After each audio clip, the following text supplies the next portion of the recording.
যেন আমার জবান থেকে কালেমা বন্ধ না হয় রে। বেলালকে মারিয়ে উত্তপ্ত মরু প্রান্তরে পাথর চাপা দিয়ে রাখছে হযরত বেলাল রাদিয়াল্লাহু তাআলা কি। ও আমার যুবক বন্ধুরা শুনে নাও, হযরত আবু বকর শুনতে পাইল বেলাল নামে একজন আশিকে রাসূল। এই জমিনের মধ্যে অপরাধ হলো কালেমা পড়ার অপরাধ। কালেমা পড়ার কারণে সে কিন্তু কালেমা ছাড়ে নাই। এত কষ্ট পাওয়ার পর এই বেলাল কালেমা ছাড়ে নাই। আবু বকর দৌড়ে আসলেন, আবু বকর সিদ্দিক রাদিয়াল্লাহু তাআলা দৌড়ে এসে দেখে রে পাগল পড়ে আছে জমিনের মধ্যে, জবানের মধ্যে শুধু আহাদ আহাদ শব্দটা হয়। বেলালকে হাতে রশি বাঁধা, রে মুসলমান বুকের উপরে পাথর বাঁধা, একটা দড়ি চলে গেছে উমায়ের কাছে। ডাকতে বলে উমায়া, আমি জানি এই মহল্লার সবচেয়ে বড় জ্ঞানী তুমি, তোমার মতো বোকা মানুষ আমি আর পাই নাই। উমায়া তো ক্ষিপ্ত হয়ে বলে আমারে তুমি বোকা বলো কিসের জন্য? সবাই আমারে জ্ঞানী বলে, তুমি আমার বোকা বলো। আরে উমাইয়া রে, যে ব্যক্তি তোমার অনুগত্য নয় রে, যে ব্যক্তি তোমার আইন মানে না, তোমারে শ্রদ্ধা করে না, তোমারে মালিক বলে মানে না, এই মানুষটা যদি তোমার জমিনে মারা যায় তাহলে তো বেলালের জয় হবে, তোমার পরাজয়। সুতরাং তোমার জমিনে তারে মরতে দিও না। উমায়া কয় কথাটা তো ঠিকই বলেছ, ও তো মারা যাবে নির্ঘাত, যে মার যে আঘাত করেছি, যে নির্যাতন করা হয়েছে নির্ঘাত ও মারা যাবে। এখন ওরে আমার জমিনের মধ্যে মরতে দিব না। ডাক দে কয় কোথায় রে? ও পরিরা, বেলালকে ধরে জঙ্গলের মধ্যে ফেলে দেওয়া। আবু বকর কয় ভাই উমায়া, যদি কিছু মনে না করো, এই অসুস্থ বেলালকে তুমি আমার কাছে দিয়ে দাও, আমি তারে নিয়ে যাব। যদি মারা যায় পথের মধ্যে ফেলে দিব, যদি জিন্দা থাকে আমি তারে নিয়ে আমি কাজ করাবো। উমায়া কয় লয়ে যাও, তাড়াতাড়ি লয়ে যাও, সরাও না হয় বেল মারা গেছে। বেলাল বলে মুসলমান আবু বকর রাদিয়াল্লাহু তাআলা ডাক দে বলে উমাইয়া, আমি ফিরি নিব না, আবার হয়তো তুমি দাবি করবা, তুমি বিনিময় তুমি যেহেতু তাকে মুসলমান তুমি হাদিয়া দে নিছো, আমার কাছ থেকে দেনার নাও। মুসলমান কয় যা দিবা দাও। উমাইয়া কয় যা দিবা তাড়াতাড়ি দাও, মরা ডারে এখন তাড়াতাড়ি সরাও। আমার হযরত আবু বকর সিদ্দিক রাদিয়াল্লাহু তাআলা কিছু হাদিয়া দিয়ে দিলেন, দিয়া বেলালকে কোরআন করলেন, যা হাতের রশি যা খুলে দিছে। এইবার যখন বুকের উপর থেকে যখন পাথরটা সরাই দিছে রে, জবান দিয়া কালেমা পড়ে নিছে, লা ইলাহা ইল্লাল্লাহ।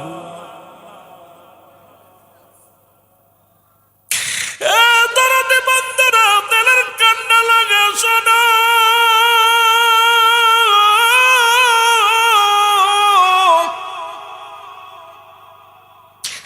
বেলালকে উঠায়া বুকের সামনে টান দিয়া রে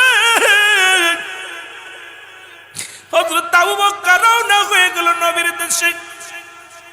রাসূলুল্লাহর কদমে নিয়ে বিলালকে পৌঁছায় দিল। নবীজিকে ডাকতে বলে, ইয়া রাসূলুল্লাহ, ইয়া হাবিবাল্লাহ, এমন একজন পাগলকে আপনার কদমের মধ্যে আনছি।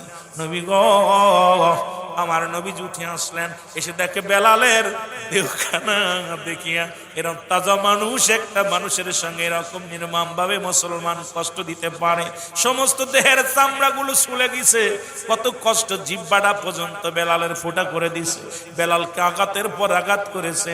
বেলাল আমার নবীজি বুকের সঙ্গে টান দিয়ে কয়, বেলাল রে আয় আয়, আমি নবীর কদমে তোরে জায়গা করে দিলাম। বেলাল নবীজি আমার নবীজি বেলালকে কালেমা পড়ায়া দিল। কালেমা পড়ার সঙ্গে সঙ্গে বেলাল পুরো সুস্থ, আস্তে আস্তে বেলাল সুস্থ হয়ে গেল। বেলাল পড়ে লা ইলাহা ইল্লাল্লাহ। বেলাল ডাকতে বলে দুনিয়ার মানুষ শোনো,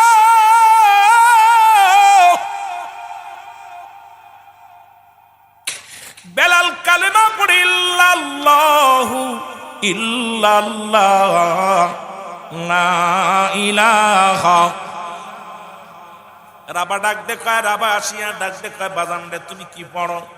তুমি নাকি কোন নতুন কবিতা আবিষ্কার করলা? ডাক দে বলে, আমার বাবা আপনি, আমি আপনার কলিজার টুকরা সন্তান। আমি জানতে চাই আপনার মালিককে। কেন আমার মালিক আমার নেতা? কয় খাওয়াই কে আমার নেতা, পড়াই কে আমার নেতা, তোমার বাসাই কে? ডাক দে কয় রাবা, ডাক দে কয় বেলাল রে তোমার রব তোমার মালিককে? কয় আমার মালিক আমার আল্লাহ। তোমারে খাওয়াই কে? বলে আমার আল্লাহ। ছোট্ট বালক বেলালের কণ্ঠ শোনো বাবা।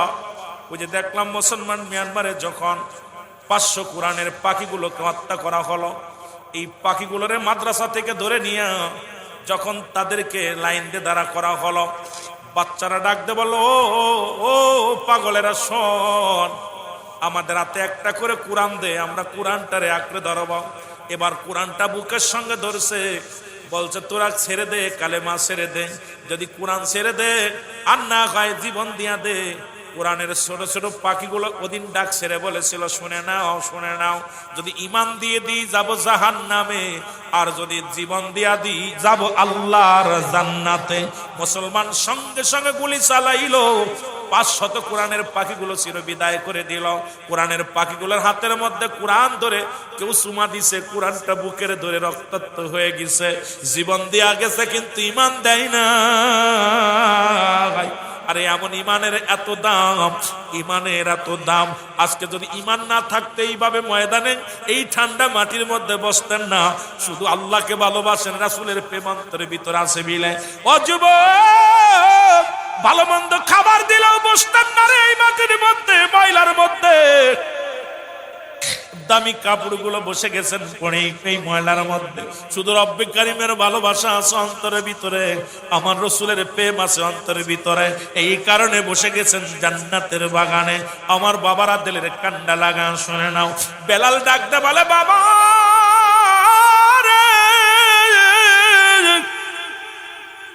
তুমি সেই রব্বে কারিমকে মেনে নাও, যিনি তোমার রব, যিনি তোমার সৃষ্টিকর্তা রে আব্বা। বেলালের বাবার আবার চিন্তা করে, এই সন্তান আমার গলায় রশি দিবে একদিন। কারণ যদি এই সমাজের নেতৃবৃন্দ যদি জানতে পারে রে আমার বিলাল বিদ্রোহী ঘোষণা করেছে, তার আল্লাহ আছে, তারে দেখা যায় না, তার যে মালিক যার বলে তার জীবনে দেখি নাই, মালিক যে বলল তারে তো জীবনে তার সঙ্গে কথা হয় নাই, একে রাখা যাবে না। বেলালকে এনে বিক্রি করে দিলেন। মুসলমান শুনে নাও, লম্বা আলোচনা। ওমায়ের কাছে বিক্রি করে দিলেন। ওমায়া বলো, ও বালক তোমাকে একটা দায়িত্ব দিলাম, সেই দায়িত্ব সেই দায়িত্বটা হলো তুমি বকরি বিচারণ করবা। তোমার এই ছাগলগুলো দিলাম, এইগুলো তুমি লালন পালন করবা। ওমায়ের ছাগলগুলো প্রতিদিন নিয়ে মাঠে চড়াইতে যায়, আর ওই মুসলমান প্রান্তে বয়া বয়া চিন্তা করে, আল্লাহ এত সুন্দর বাতাসকে দিল রে, জমিনটাকে বানাইলো, একটা খুঁটিও নাই, এত সুন্দর আলোকে দিল রে। ওরে সকালে সূর্য ওঠে, বিকেলে ডুবে যায়, ওরে মুসলমান রাত্রে আধার হয়ে যায়, আবার জ্যোৎস্না হয়, কে দিল এইগুলো? বেলালের ভিতরে গবেষণার মধ্যে ঢুকে যায়, কে যেন আওয়াজ দেয়, বেলাল রে সব কিছু তোমার মাওলার দান। জোরে জোরে চিল্লায় বলা যাবে না আল্লাহু আকবার। এই বেলাল এত জোরে জোরে কালেমা পড়া শুরু করলো গো, অন্য রাখালেরা বকরি বিচরণ করে রে, দৌড়াদৌড়ি করে, কিন্তু বেলালের বকরিগুলো কোথাও যায় না। এই জমিনের মধ্যে পাথরগুলো সেটে সেটে খায়, আর পেটটি ভরে যায়। রাখালেরা অভিযোগ জানাইলেন, ও উমায়া খবর শুনে নাও, তোমার এই জাদুকার বেলাল রে আনছো, এমন জাদু জানে রে, ওই তোর বকরিগুলো তো চারিদিকে ঘুরে ঘুরে খায়, কোথাও দৌড়াদৌড়ি করে না। আমরা সারা মাঠ ভরে খানা খাই, কিন্তু আমাদের বকরিগুলো পেট ভরে না। তোমার বেলাল এমন একটা জাদুবিদ্যা শিখেছে, যে জাদুতে তোমার জীবনটা শেষ হয়ে যাবে। উমায়া কয়, ডাক দে নিয়ে আসো বেলালকে। বেলালকে ডাক দেনা হলো, ডাক দে বলে, বেলাল রে, ও বেলাল তুমি বলো তোমার মালিককে? বলে, কেন? আমার মালিক তো আমার আল্লাহ। উমায়া কয়, তুমি তোমার আল্লাহরে দেখছো নি? কয়, না দেখি নাই। তাকে পাওয়ার একমাত্র ঠিকানা হলো নবী মুহাম্মদুর রাসূলুল্লাহ সাল্লাল্লাহু আলাইহি ওয়াসাল্লাম। উমায়া ডাক দে কয়, বেলাল রে তোমারে খাওয়াই কে? বলে, খাওয়াই আমার আল্লাহ। উমায়া কয় রাগান্বিত হয়ে কয়, বেলাল রে খানা খাওয়াই আমি, টাকা দিয়ে আমি তোমারে রাখছি, ও বেলাল তোমাকে আমি কিনে আনছি, তোমার মালিক আমি, আর তোমার মালিক আল্লাহ বলল। তাকে কি কোনোদিন দেখছো? বলে না। বেলালে, ও বেলাল তোমাকে বাঁচাই কে? বলে আমার আল্লাহ। ওরে উমাইয়া এত রাগান্বিত হইয়া রে বেলাল কর্নিং দিল। বেলালকে সতর্ক দিয়া বলো, ও বেলাল শোনো, তোমার আমি বলতেছি রে বেলাল, আর একবার যদি তুমি ওই কালেমা পড়ো তোমাকে কিন্তু আমি জিন্দা রাখবো না। বেলাল বলে, উমাইয়া রে আমি তো মরেই গেছি অনেক আগে, যখনই আমি কালেমা পড়েছি রে আমার জীবন জৈবন সব কিছু দিয়েছি আমি রব্বে কারিম রে, আমি আমার আল্লাহর নামে দেওয়ানা, আমি আমার আল্লাহর নামে পাগল রে উমাইয়া। এই পৃথিবীর দন্দৌলাত, পৃথিবীর খাবার, পৃথিবীর সম্পদ, পৃথিবীর কোনো কিছুর মুখাপেক্ষে আমি নয়, আমি মুখাপেক্ষে একমাত্র আমার আল্লাহ। জোরে জোরে চিল্লা বলা যাবে না আমার হাবা। দেখছেন নি বালক বলতেছি। এরে উমাইয়া কি করলে? বেলালকে বলে, বেলাল রে যদি আমার নিষেধ না শোনো তোমার উপরে ভয়াবহ নির্যাতন নেমে আসবে। বেলালকে সতর্কবাণী দিয়ে পাঠিয়ে দিলেন। বেলাল আরো জোরে জোরে জিকির করে, ইল্লাল্লাহ ও ইল্লাল্লাহ লা ইলাহা, আরো জোরে বলো লা ইলাহা। বেলালের কালেমা হুই না, পশু পাখি সব বেলালের মোখালি দৌড়ে। চিন্তা করো, রাখালগের গরু ছাগল সব খানা ছাইরা দিয়া বেলালের জিকির শুনে বেলাল বইয়া বইয়া জিকির করে, আর পশু পাখিগুলো যা আছে সবগুলো কান খাড়া করে শোনে আল্লাহর নাম। পাগল আহা, সবাই গরু ছাগলগুলো সব কাবু হয়ে যেতে লাগলো বেলালের জিকির শোনার জন্য। আশপাশে যত বকরি সবাই চিন্তা করে, বেলাল কি জাদুকার রে? উমাইয়া সর্বনাশ! কি হয়েছে? তোমার এই রাখালের কারণে আমাদের পশু পাখিগুলো সব কাবু হয়ে যাচ্ছে। ও কি জন্য এক মন্তর পরে ওইটা হুনার জন্য সব কান কাড়া করে থাকে। সুবহানাল্লাহ কইতেন নিল, আরো জোরে কইতেন, নালে বাড়ি যে কইবেন আগামীকাল, বাড়ি যে কইবেন সব হইব বেশি। আমার বাজানরা উমাইয়ারে ডাক দিছে, উমাইয়া জি হুজুর তুমি কি কালেমা সারবা? কই না হুজুর। তাহলে তোমার খাবার বন্ধ। কি বন্ধ? খাবার বন্ধ। বেলাকে খাবার বন্ধ করে দিন। হুজুর খাবার আমার আল্লাহর মুখাপেক্ষী, খানা খাওয়াইলে দিবেন, দিবেন না দিবেন আল্লাহ খাওয়াইবে। সুবহানাল্লাহ বলেন না? ইমান কত মজবুত দেখছেন। এই ঘুষখোরেরা, সুদখোরেরা শোন, সুদ ঘুষ খাস কিসের জন্য খাস? সব কিছু তো আল্লাহ চূর্ণ বিচ্ছিন্ন করে দিবে। কুল্লু মান আলাইহা সব শেষ করে দিবে কে? আরো জোরে বলেন কে? সুদ বেশি বেশি করে খাবি, ঘুষ বেশি বেশি করে খাবি, বাড়ি যায় ইসে আপনার ওই কিসের কাফনের কি পকেট আছে, নিয়ে যাবেন কিছু? কথা বলেন না কেন? আয় হায়, কার জন্য সুদ খাও, কার জন্য ঘুষ খাও? আরে ভাই দুনিয়ার সম্পদ খাবে লোকে, তোর দেহ খাবে পশু। জোরে বলেন ঠিক কিনা? গতকালকে দেখলাম ফেসবুকে একটা মানুষ মারা গেছে, কবরের ভিতরে লাশটারে পোকামাকড়ে খাইয়া কেমনে রাখছে, এটা লাঠিতে সোজা করতেছে। কথা বুঝেন? আহা, দুনিয়ার সম্পদ খাবে লোকে আর আপনার দেহ খাবে পোকে। জোরে বলেন ঠিক কিনা? যার জন্য সুদ খাইলা ঘুষ খাইলা কেউ তোমার পক্ষে না, একটা পাপের ভাগ নিবে না, একটা পাপের ভাগ নিবে না। আপনি আপনার ছেলেরে কইবেন আজকে তো আমি জিনা করছি, ভাগটা তুই নিয়ে, বাবা এইটা হইতো না। বউরে কবেন যে আজকে তো ঘুষ খাইলাম, এই গুণাটা তুমি নিয়ে, কই ওইটা পারতাম না। মেয়েরে কইবেন এইটা নিয়েও, কই না পারতাম না। সব নিব, পাপের ভাগটা কেউ নিত না। আরে পাপের ভাগ যদি না নাই তাহলে আমি আজ থেকে আর পাপ করবো না। জোরে বলেন ঠিক কিনা? যদি ওরা নেয় তাহলে করতাম। কথা কইতেন নি? এই কথা কইতেন নি? ওরা যদি পাপের ভাগটা নিত তাহলে আমরা পাপ করতাম।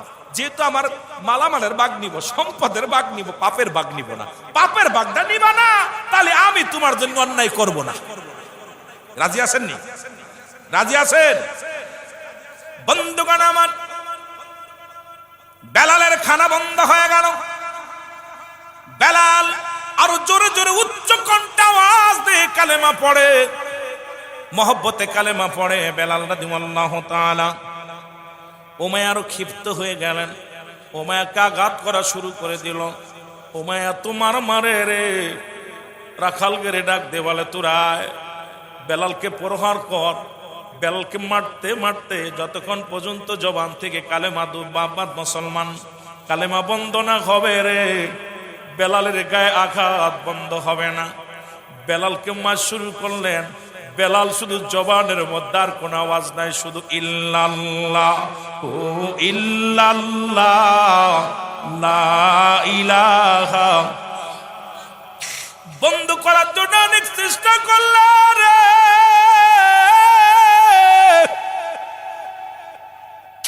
বেলালকে জমিনের মধ্যে পাকড় করলো। উত্তপ্ত বালুর উপরে বেলালকে টানা হলো, তেজি গুড়ার পিছে বান্ধিয়া বেলালকে মরুপ্রান্তরে টানা হলো। বেলাল মরেও না, কিন্তু জবান থেকে কালেমা বাইর হয় না। বেলাল আওয়াজ দিয়ে চিল্লায় আমার সঙ্গে পড়েন, কালেমার মালাটা পড়ছি আমি, যত পারো যন্ত্রণা দাও গো তুমি, বলো যত পারো। আরো জোরে বলেন, কালেমার মালাটা পড়ছি আমি, যত পারো যন্ত্রণা দাও গো তুমি, বলো যত পারো।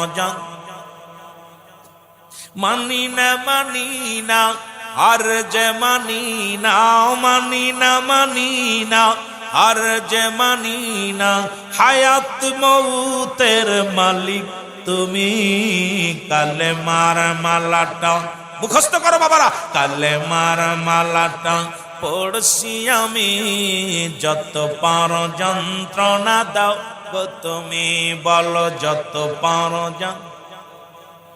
এ রহিম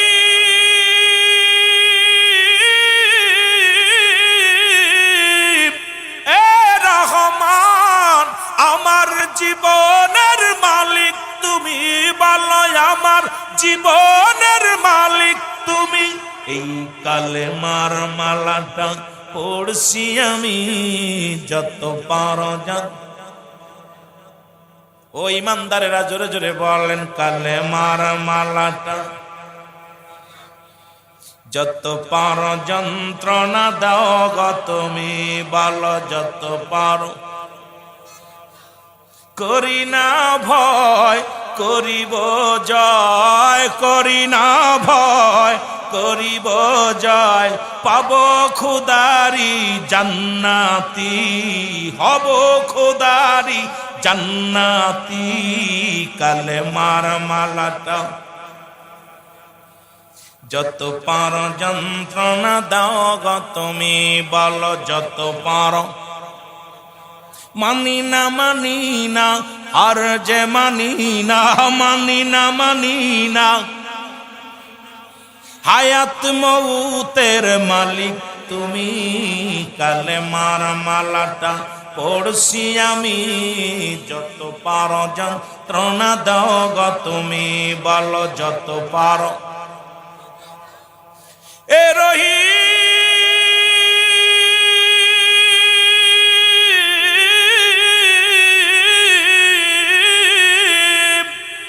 এ রহমান, বিচার দিনের মালিক তুমি, অগো জান্নাতেরই অগো মালিক তুমি, কালেমার মালাটা পড়ছি আমি, যত পারো।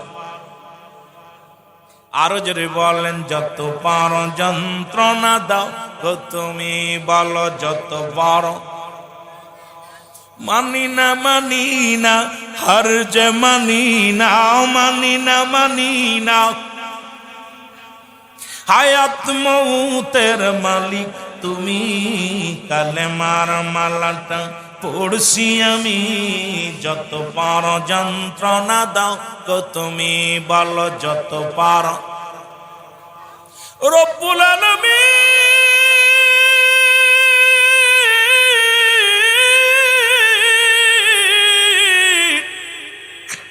আমি বেলাল যদি মারা যাই রে, তবু যেন আমার জবান থেকে কালেমা বন্ধ না হয় রে। বেলালকে মারিয়ে উত্তপ্ত মরু প্রান্তরে পাথর চাপা দিয়ে রাখছে হযরত বেলাল রাদিয়াল্লাহু তাআলা কি। ও আমার যুবক বন্ধুরা শুনে নাও, হযরত আবু বকর শুনতে পাইল বেলাল নামে একজন আশিকে রাসূল। এই জমিনের মধ্যে অপরাধ হলো কালেমা পড়ার অপরাধ। কালেমা পড়ার কারণে সে কিন্তু কালেমা ছাড়ে নাই। এত কষ্ট পাওয়ার পর এই বেলাল কালেমা ছাড়ে নাই। আবু বকর দৌড়ে আসলেন, আবু বকর সিদ্দিক রাদিয়াল্লাহু তাআলা দৌড়ে এসে দেখে রে পাগল পড়ে আছে জমিনের মধ্যে, জবানের মধ্যে শুধু আহাদ আহাদ শব্দটা হয়। বেলালকে হাতে রশি বাঁধা, রে মুসলমান, বুকের উপরে পাথর বাঁধা, একটা দড়ি চলে গেছে উমায়ার কাছে। ডাক দে বলে, উমায়া, আমি জানি এই মহল্লার সবচেয়ে বড় জ্ঞানী তুমি, তোমার মতো বোকা মানুষ আমি আর পাই নাই। উমায়া তো ক্ষিপ্ত হয়ে বলে, আমারে তুমি বোকা বলো কিসের জন্য? সবাই আমারে জ্ঞানী বলে, তুমি আমার বোকা বলো। আরে উমাইয়া রে, যে ব্যক্তি তোমার অনুগত্য নয় রে, যে ব্যক্তি তোমার আইন মানে না, তোমারে শ্রদ্ধা করে না, তোমারে মালিক বলে মানে না, এই মানুষটা যদি তোমার জমিনে মারা যায় তাহলে তো বেলালের জয় হবে, তোমার পরাজয়। সুতরাং তোমার জমিনে তারে মরতে দিও না। উমায়া কয়, কথাটা তো ঠিকই বলেছ, ও তো মারা যাবে নির্ঘাত, যে মার যে আঘাত করেছি, যে নির্যাতন করা হয়েছে, নির্ঘাত ও মারা যাবে। এখন ওরে আমার জমিনের মধ্যে মরতে দিব না। ডাক দে কয়, কোথায় রে? ও পরিরায়। বেলালকে ধরে জঙ্গলের মধ্যে ফেলে দেওয়া। আবু বকর কয়, ভাই উমায়া, যদি কিছু মনে না করো, এই অসুস্থ বেলালকে তুমি আমার কাছে দিয়ে দাও, আমি তারে নিয়ে যাব। যদি মারা যায় পথের মধ্যে ফেলে দিব, যদি জিন্দা থাকে আমি তারে নিয়ে আমি কাজ করাবো। উমায়া কয়, লয়ে যাও, তাড়াতাড়ি লয়ে যাও, সরাও না হয় বেল মারা গেছে। বেলাল বলে, মুসলমান আবু বকর রাদিয়াল্লাহু তাআলা ডাক দে বলে, উমাইয়া, আমি ফিরি নিব না, আবার হয়তো তুমি দাবি করবা, তুমি বিনিময়, তুমি যেহেতু তাকে মুসলমান তুমি হাদিয়া দে নিছো, আমার কাছ থেকে দেনার নাও। মুসলমান কয়, যা দিবা দাও। উমাইয়া কয়, যা দিবা তাড়াতাড়ি দাও, মরা ডারে এখন তাড়াতাড়ি সরাও। আমার হযরত আবু বকর সিদ্দিক রাদিয়াল্লাহু তাআলা কিছু হাদিয়া দিয়ে দিলেন, দিয়া বেলালকে কোরআন করলেন, যা হাতের রশি যা খুলে দিছে। এইবার যখন বুকের উপর থেকে যখন পাথরটা সরাই দিছে রে, জবান দিয়া কালেমা পড়ে নিছে, লা ইলাহা ইল্লাল্লাহ।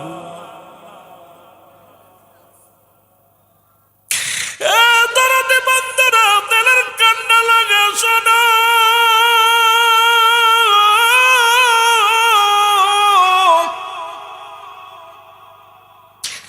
বেলালকে উঠায়া বুকের সামনে টান দিয়া রে,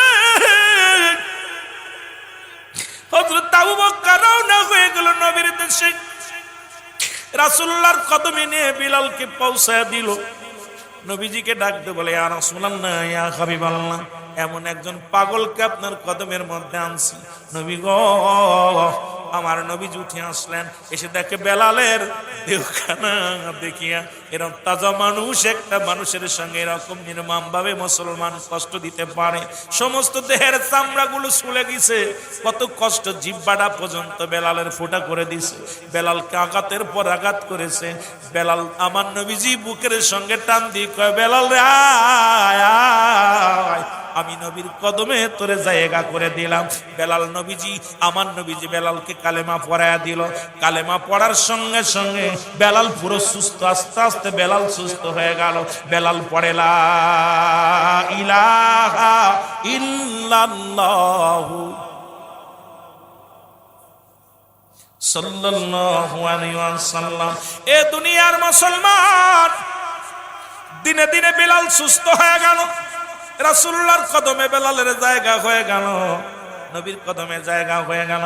উতবা, সাইবা, আবু জেহেল, আবু সুফিয়ান হঠাৎ একদিন নবীর কদমে আসলেন।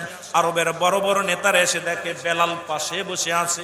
আজকে যেমন আমার ভাই আর আমি বসে আছি, নবীর কদমের মধ্যে বেলালকে দেখিয়া উতবা, সাইবা, আবু জেহেল, আবু সুফিয়ান রাগান্বিত হয়ে গেলেন। এ মুহাম্মদ, মন তো চায় তোমার কাছে আসতে, কিন্তু তোমার দরবারে আয়া দেখলাম তুমি দামি মানুষ, তোমার কাছে থাকবো আমরা, দামি দামি মানুষ থাকবো। এমপি সাহেব দেখবেন নির্বাচনের আগে ভ্যান চালকের পায়ে ধরে, রিক্সা চালকের হাতে ধরে, কত মুসিমাতরের পায়ে ধরে, যেই এমপি হয়ে যায়, চেয়ারম্যান হয়ে যায়, মেম্বার হয়ে যায়, আর গরিবের দাম নাই, ওর পিএস এর কাছে যাওয়া যায় না। জোরে বলেন ঠিক কিনা? আইরে মুসলমান দুর্নীতিবাজ এমপিরা শোনো, তুমি যদি দুর্নীতি না করবা তোমাকে কেন ফটোকল দেওয়া লাগবে? তুমি একা একাই বাসকের মাহফিলে কোনো প্রশাসন লাগবে না, তোমার সিকিউরিটি লাগবে না। তুমি দুর্নীতিতে তোমার জীবনটা ভরা, তোমার দুর্নীতি করেছো, রাস্তাঘাটের দুর্নীতি করেছো, বিলের দুর্নীতি করেছো, চাউলের দুর্নীতি করেছো, পাটের দুর্নীতি করেছো, সংসারের দুর্নীতি করেছো, সমাজের দুর্নীতি করেছো। একা চলতে পারো না, সিকিউরিটি লাগে। আমার বাবারা, ইমানদারের কোনো সিকিউরিটি লাগে না। ইমানদার তো কোনো মরণকে ভয় পায় না, মরণকে বরণ করে হাসি মুখে নিয়ে নেয়। কারণ মরণের জন্য ইমানদার কখন দুনিয়া মুখাফেক্কি নয়, ইমানদার হলো আল্লাহর মুখাফেক্কি। ইমানদারের কোনো সিকিউরিটি লাগে না। জোরে বলেন ঠিক কিনা? দুর্নীতি আমি দেখছি আমার দেশের কত এমপি মন্ত্রী নির্বাচনের আগে হাব্বা, মা, খালা, ফুফু কত তা কয়। দেখছি কত হিন্দু টুপি মাথায় দিয়ে মসজিদে ঢুইয়া দোয়া চাচ্ছে। কদিন আগে দেখলাম কিছু হিন্দুরা মসজিদের যায় আর নামাজ পড়তেছে। আসলে তো যারা সে হিন্দু, কিন্তু ভোট দরকার মানুষকে ছলনা দিতে গেলে। আর ইমানের চাইতে দাম পৃথিবীতে আর কিছু নাই। জোরে বলেন ঠিক কিনা? ও যুবক, দিলের কান্ডা লাগা শোনো গো। নবীজি বলেন, ও আবু জেহেল, উতবা, সাইবা, আবু জেহেল, আবু সুফিয়ান, তোমরা যদি কালেমা পড়ে নাও কতই না মঙ্গল হয়। বলে আল্লাহর নবী, আপনি নবী বলে দাবি করেন, কিন্তু আপনার পাশে তো কোনো দামি মানুষ নাই। ওই হাফসি গোলাম বেলালের মতো মানুষ যদি আপনার পাশে থাকে, আর এই মজলিসে যদি আমি বসি, তাহলে আমাদের ইজ্জত চলে যাবে। সুতরাং যে মজলিসে বেলাল আছে, এই মজলিসে আমাদের বসা যাবে না।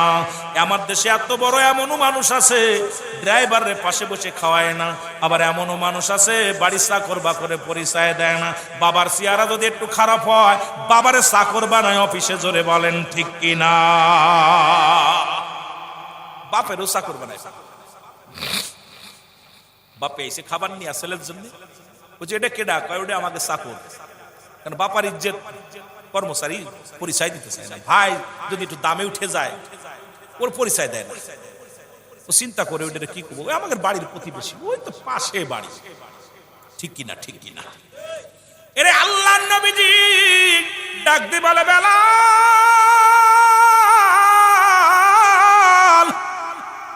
আগামীকাল আমার দরবারে আসবি না। আগামীকাল উতবা, সাইবা, আবু জেহেল, আবু সুফিয়ান আসবে। ওরা যদি কালেমা পড়ে নেয় কতই না মঙ্গল হবে। এবার বেলাল কান্দার কয়, নবী গো, আমি তো আপনার কদম ছাড়া কিছু ভালো লাগে না। নবী গো, আপনার কদম ছাড়া আমি বাঁচতে পারবো না। আমার নবী কয়, শুধু একটা দিন আসবি না, একটা দিনের জন্য শুধু আসবি না। বেলাল বলে, নবী গো, মানুষের হাতে যদি আমার হায়াত থাকতো গো, এই দুনিয়ার মানুষ আমাদের হায়াত দিত না। যেমন বড় লোকরা দেখছেন ধান চাল কিনে কিনে গুদম ভরে থয়, গরিবের জন্য দাম বেড়ে যায়। যদি হায়াত মানুষের হাতে থাকতো, এমপি মন্ত্রীরা বাপের জন্য, মার জন্য বাস্তা ভরে ভরে গুদম ভরে রাখতো হায়াত কিনে। জোরে বলেন ঠিক কিনা? বড় লোকরা গরিবের হায়াত সব কিনে থুয়ে দিত। ঠিক কিনা? ঠিক কিনা?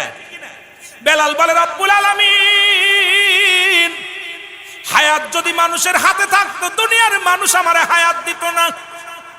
ঈমান যদি মানুষের হাতে থাকতো, আমার মতো হাফসি গোলাম রেখেও ঈমান দিত না। রব্বুল আলামিন, তুমি আমারে নিয়ে যাও। আমি গরিব হওয়ার কারণে রাসূলুল্লাহর কদমে আমার জায়গা হলো না। গরিব হওয়ার কারণে আমার নবীর কাছে আমার জায়গা হলো না, আমি আর বাঁচতে চাই না, আমাকে নিয়ে যাও গো আমার আল্লাহ। বেলাল কাঁদতে কাঁদতে বাইর হয়ে গেলেন। জিবরিল আমিন এসে বলে, ইয়া রাসূলুল্লাহ, ইয়া হাবিবাল্লাহ, আপনার বেলালকে ডাক দেন তাড়াতাড়ি। আমার আল্লাহ পাক ঘোষণা করেছে, আমার আল্লাহর হুতবা সাইবা বুঝে আবু লাহাব আবু সুফিয়ানের লাগবে না, কারণ বেলালের চোখের পানি আল্লাহর কাছে অনেক দামি। মারহাবা কইতেন নি রে? ইমানদারের চোখের পানি, ইমানদারের আমল বেঈমানদের কাছে কিছু না। এই সমস্ত বেঈমান মুনাফিক কাফেরদের আমার আল্লাহর কাছে সবচেয়ে গরিব হোক, নিগ্রো হাবশি গোলাম হোক, পাঁচ ওয়াক্ত সালাত আদায় করে, হালাল খাদ্য খায়, আল্লাহ বলে ডাক দেয়, ওর যত দাম আছে আল্লাহর কাছে কোটিপতির সে দাম নাই। জোরে বলেন ঠিক কিনা? আল্লাহর কাছে কোটিপতির দাম বেশি না ঈমান আল্লাহর দাম বেশি?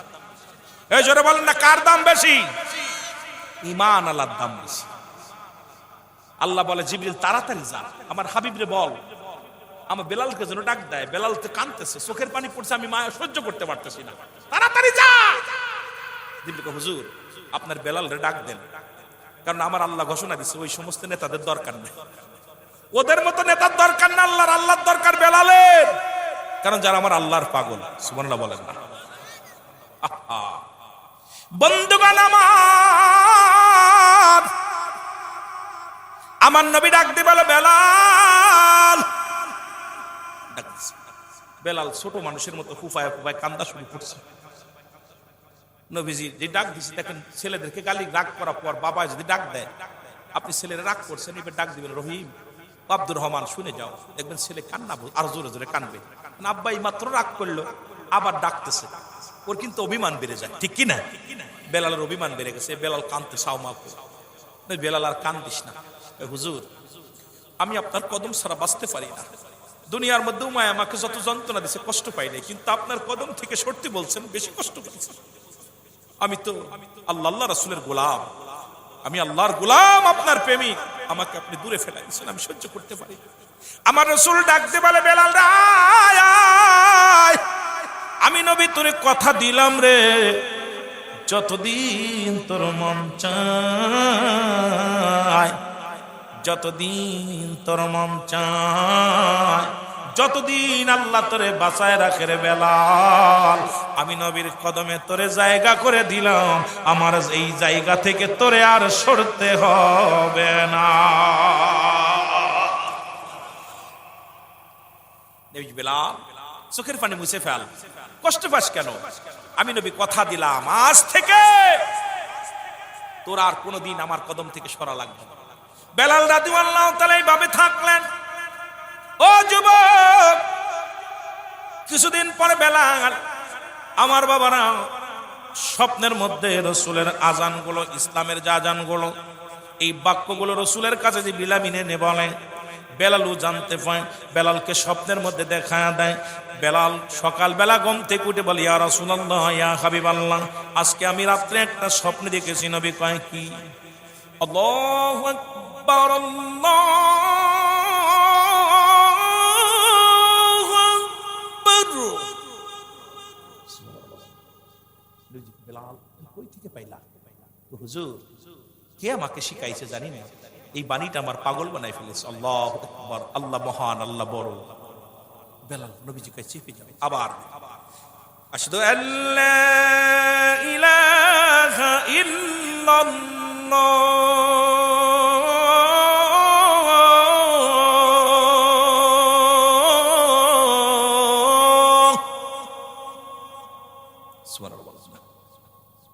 সুবহানাল্লাহ কইতেন নি? আহা, মাগুরার মানুষগুলো কিপটেপানা করতেছেন আপনারা, যে দূরের থেকে আনে কি নিয়ে যাইব, একটু জোরে বলেন না সুবহান। আরেকদিন দেখেন, আশহাদু আন্না মুহাম্মাদুর রাসূলুল্লাহ।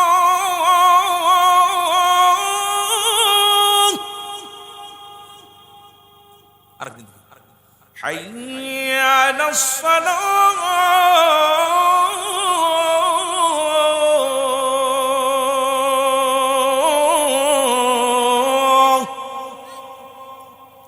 আরেকদিন দেখতেছি, হাইয়া আলাল ফালাহ।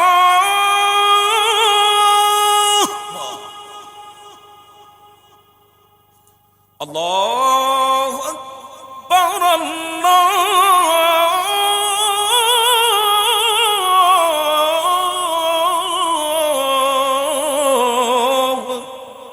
আকবার,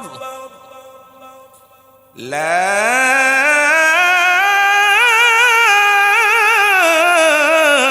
ইলাহা ইল্লাল্লাহ।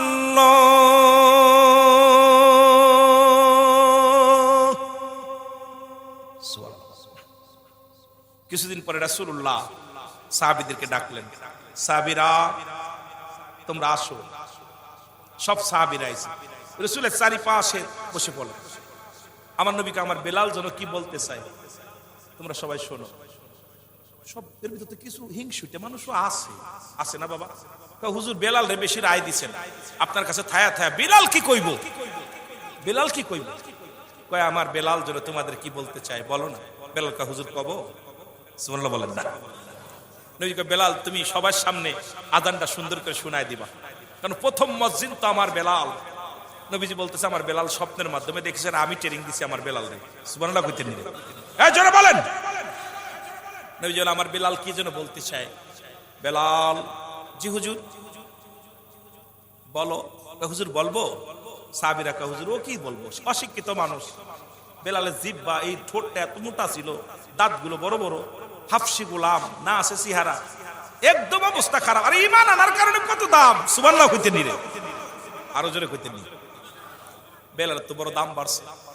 সাহাবীরা কয় হুজুর ও কি কইব, ও কি আমরা আপনার কাছের একদম কাছের মানুষ, শিক্ষিত মানুষ, হাফেজ কারি মুন্সি মৌলবী, আমরা কইতাম, ও কি তা কইতো? আমার বেলাল নবী কয় বলো বেলাল। বেলাল কয় হুজুর বলবো? কয় বলো। আল্লাহু আকবার,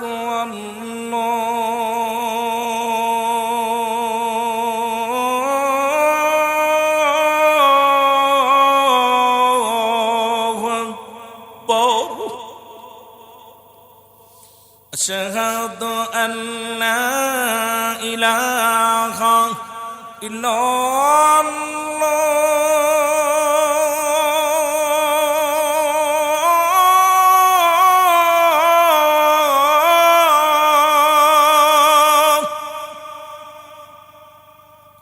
আশহাদু আন্না মুহাম্মাদুর রাসূলুল্লাহ।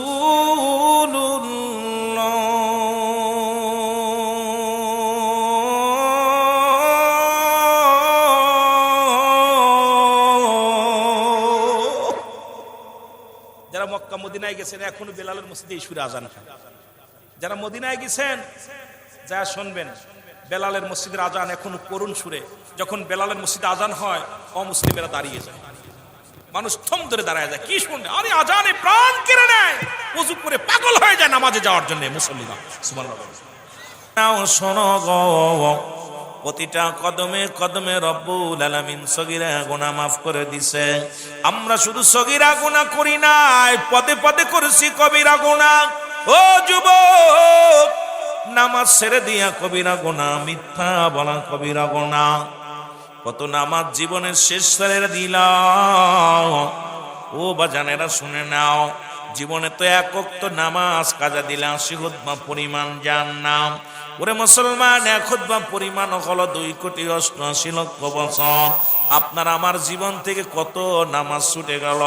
এই নামাজ ছেড়ে দিয়া কবিরা গুনাহ, মিথ্যা বলা কবিরা গুনাহ, বেগানা নারীর সঙ্গে দেখা দিয়া কবিরা গুনাহ, বেগানা পুরুষের সঙ্গে দেখা দিয়া কবিরা গুনাহ। এত গুনাহ করলে এই গুনাহগুলো মাফের দরকার আছে কিনা? আমার ভাষা বোঝেন? মাগুরা জেলায় বাড়ি, তো আপনাদের জামালপুরের মানুষ, ভাষা এক না। আমার দেশের ভাষা আর আপনার দেশের ভাষা, তবু চেষ্টা করতেছি আপনাদের ভাষায় কথা বলার জন্য। বাকিটা কেমনে হবে জানি না।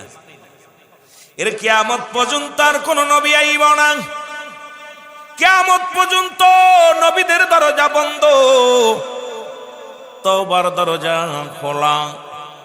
ও যুবক, আর কোন নবী পাইবি না রে মুসলমান, শুনে নাও। কিন্তু তওবার দরজা খোলা আছে। আল্লামা কুতুবী রহমাতুল্লাহ বয়ান করে, দুনিয়ার মানুষ শুনে নাও।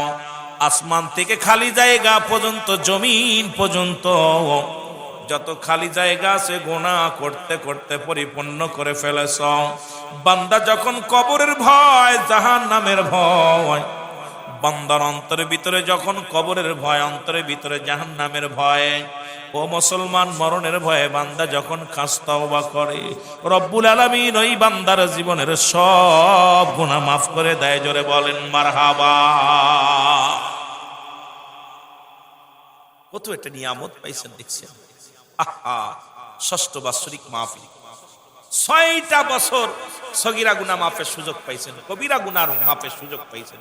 এরপরেও যদি আপনি জাহান্নামী হয়ে যান, পাপ হয়ে যায়, মনে করেন কপাল খারাপ, কপাল খারাপ। কারণ রব্বুল আলামিন এই ময়দানের ভিতরে যখন বান্দা ভুল বুঝতে পারে, আল্লাহ আমার জীবনের শেষ মাহফিল, আগামী দিন আপনার আমার সূর্যোদয় হবে, কেউ বলতে পারেন? আমার বাজানরা কেউ বলতে পারেন? ফজর পর্যন্ত বেঁচে থাকবেন কে কে? একটু হাত তোলেন। আপনার আমার পরবর্তী সময় কি নিয়ামত বয়ে আনতেছে আপনি নিজেও জানেন। তোরে বলেন ঠিক কিনা? বিপদ আসতেছে, সুসংবাদ না দুঃসংবাদ, কেউ বলতে পারেন? জোরে বলেন না, কেউ বলতে পারেন? এখানে বয়ে আসেন, খবর আসলো তোমার বিবি মারা গেছে, তোমার ভাই স্ট্রোক করছে, তোমার ভাইয়ের চাকরি হয়ে গেছে, এই তুমি সোনার একটা খনি পাইছো। কি খবর আসবে, মানে পরবর্তী সময় আপনার আমার জন্য কি নিয়ামত বয়ে আনতেছে পৃথিবীর কেউ বলতে পারে না। জোরে বলেন ঠিক কিনা? আমার বন্ধুগণ, আমার এই মানুষের মৃত্যু হয় 2টা টাইমে গো। একটা হলো রাতের বেলা, একটা হলো দিনের বেলা। দিন শুরু করেছিলাম, মৃত্যুবরণ করি না। রাত শুরু করে মুসলমান 8টা পার হয়ে গেল, এখনো পর্যন্ত মৃত্যুবরণ করি নাই। আগামীকাল সূর্যোদয় হবে আমার আপনার জীবনে, কেউ বলতে পারি না। পৃথিবীর মধ্যে আসার একটা সিরিয়াল আছে, যার কোনো সিরিয়াল নাই।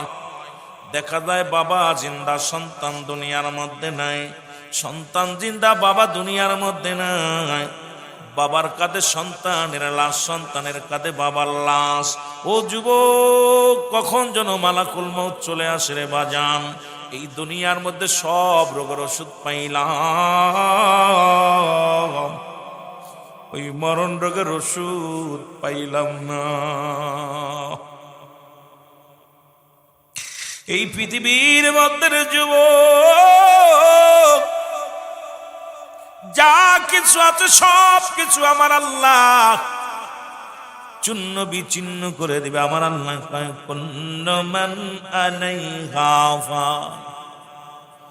সব কিছু শেষ করে দিবে আমার আল্লাহ। এই জমিনটা আমার আল্লাহ রাখবে না।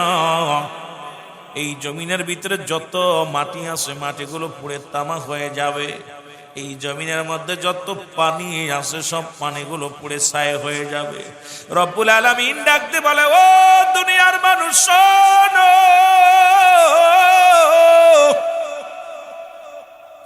এই জমিনের মধ্যে যা কিছু আছে রে সব কিছু চূন্য বিচ্ছিন্ন করে দিবে আমার আল্লাহ। কেন এত দাম, কেন এত অহংকার, কেন এত মুসলমান তাকাব্বারি? জীবনের প্রথম কাপড় পরিধান করে অন্যের হাতে, আবার শেষ বিদায়ের কাপড় পরিধান করব অন্যের সাহায্যে। এত কেন ভাব, এত কেন দাম, এত কেন মস্তানি, এত কেন অহংকার?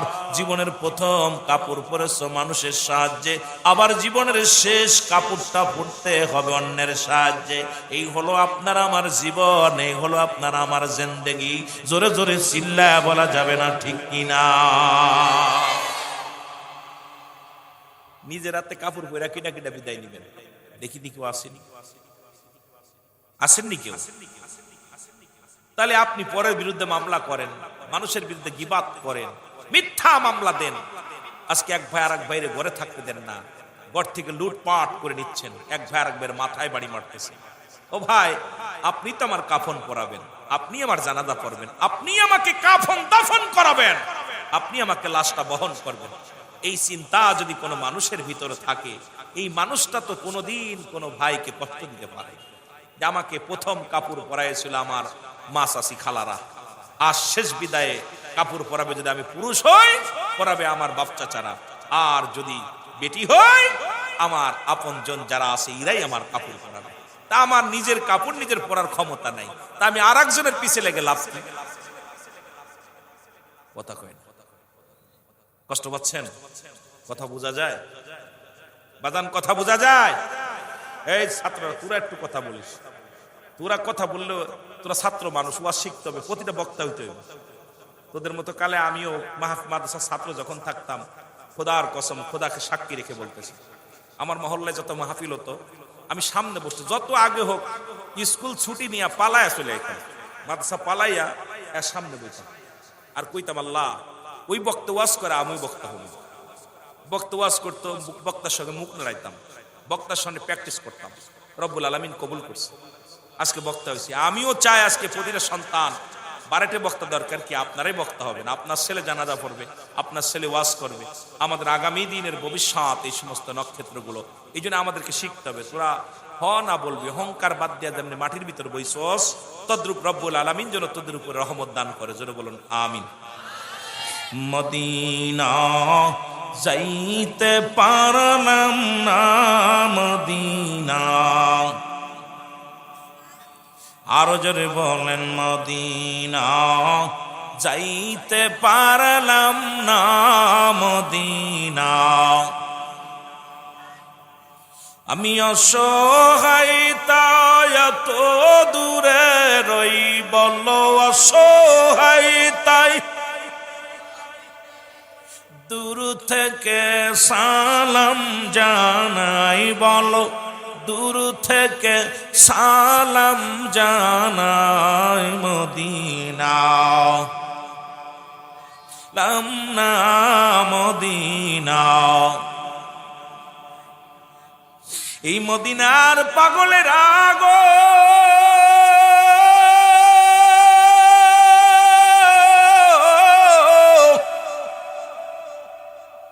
কিছু কথা বলে যায়, এই নবীর একজন পাগল, গরিব মানুষ, দিন মজুরি, মানুষের বাড়ি বাড়ি কাজ করে, কিন্তু নবীর জন্য পাগল হয়ে গেল। প্রতি ওয়াক্ত 5 ওয়াক্ত সালাত জামাতে নামাজ আদায় করে, আর ওই মসজিদের মধ্যে বইয়া বইয়া চোখের পানি ছেড়ে কান্দার বলে আল্লাহ ওই মদিনা কত সুন্দর, ওই মদিনার মাটি গুলো কত দামি, মদিনার মাটি গায়ে লাগলে গুনাহ ঝরে যায়, মদিনার পাথরে চুমা দিলে গুনাহ মাফ হয়ে যায়। মুরব্বীর মনে বড় জল্পনা কল্পনা, আপনাদের মতো মুরব্বী প্রতিদিন নামাজ শেষ করে আব্বা জান যায় নামাজের মধ্যে বয়া বয়া কান্দে, ছেলে ডাক দেখো আব্বা জান, মুসল্লিরা সবাই বাইর হয়ে আসলো, আপনি বাইর হন না। কয় বাজান রে, আমার মনে চায় মদিনায় যাইতে, আমার মন চায় রাসূলুল্লাহর রওজা জিয়ারত করতে, কারণ নবীজির রওজা যে জিয়ারত করে মাসুমের মাসুম হয়ে যায়। আজকে সহসভাপতি মুসলমান, সভাপতি দুজনই হাজি মানুষ, মক্কা মদিনা জিয়ারত করে আসছে মুসলমান। শুনে নাও, এর মদিনার মাটি গায়ে লাগলে গুনাহ ঝরে যায়, বাংলাদেশের মাটি গায়ে লাগলে চুলকানি রোগ হয়, মদিনার পাথরে চুমা দিলে গুনাহ ঝরে যায়, বাংলাদেশের পাথরের মধ্যে চুমা দিলে প্রস্রাবের গন্ধ পাওয়া যায়, পাথরে পাথরে বেশ কম আছে, মাটিতে মাটিতে বেশ কম আছে। ওরে মুসলমান, গভীর মনোযোগ। ওই যুবক কান্দের বলে আব্বা জান আপনি বাইরে আসেন, আর ওই মুরব্বী চোখের পানি ছেড়ে কান্দের বলে আমার মনে বড় আশা ছিল যাব মদিনায়। যারা যারা মদিনায় যেতে চান, নবীর পাগল, মদিনার রওজা জিয়ারত করতে চান, আমার সনে আস্তে আস্তে আলোচনায় যান। যেটা আমার আলোচনার সাবজেক্ট দিছে বেলাল রাদিয়াল্লাহু তাআলার জীবনী, আমি ওর মধ্যে যাওয়ার আগে একটু আপনাদেরকে আমি মদিনার পাগল বানায় আসি, একটু মহব্বতে বলেন আমার মনে বড়,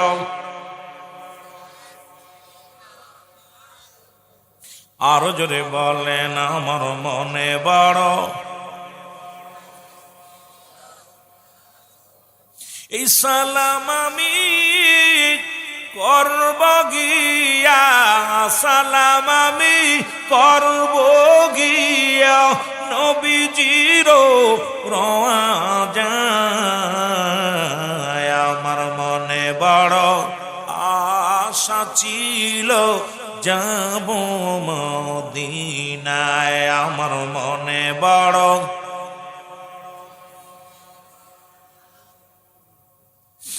আরব সাগর পাড়ি দিব নাই তোমাদের তরি,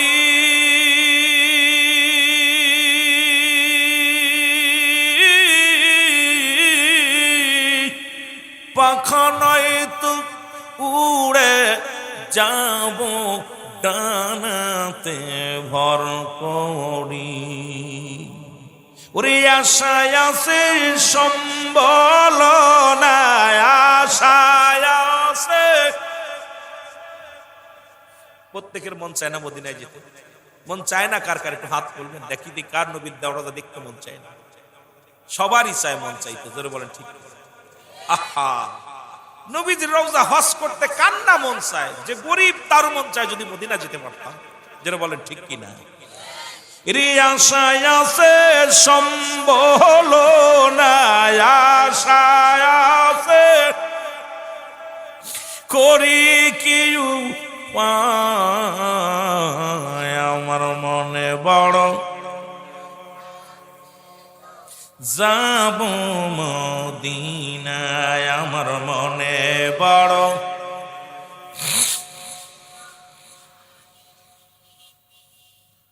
এর ছেলে ডাক দে বলে, আব্বু মুসল্লিরা মসজিদ থেকে বাইর হয়ে গেল, ইমাম সাহেব বাইর হয়ে গেল, তুমি কেন বসে বসে কান্দো রে আমার আব্বু? বাবা কান্দার চোখের পানি ছেড়ে কান্দার বলে, বাজার আল্লাহ আমারে টাকা দেয় নাই কিন্তু মনটা দিছে মদিনার জন্য পাগল আমি। যদি একবার যদি আমারে পাকা দিত রব্বুল আলামিন, আমি উড়িয়া সাগর পাড়ি দিয়ে নবীজির রওজার উপরে পড়তাম, মনটা ভরিয়া নবীর রওজা দেখতাম, জীবনের গুনাহ মাফ করে কবরে যাইতাম। চোখের পানি ছেড়ে ছেড়ে কান্দে। যুবক ডাক দে বলে, আব্বু দোয়া করো আমি বড় হব, চাকরি করব, ব্যবসা করব, যখন টাকা কামাইব তোমারে ভিসা করায়া মদিনায় পাঠায়া দিব, প্রাণ ভরে নবীর রওজা মোবারক দেখবা, দোলাবালি মাখাইবা, মদিনার রওজা জিয়ারত কইরা ফিরে আসবা গো আমার আব্বা জান। ওরে মুসলমান, কিছুদিন জাতি না জাতি যুবকের বাবা দুনিয়া থেকে বিদায় হয়ে গেল। অনেক বাবা আছে কত স্বপ্ন দেখে রে, আজরাইল এসে স্বপ্নটা ভেঙে দেয়।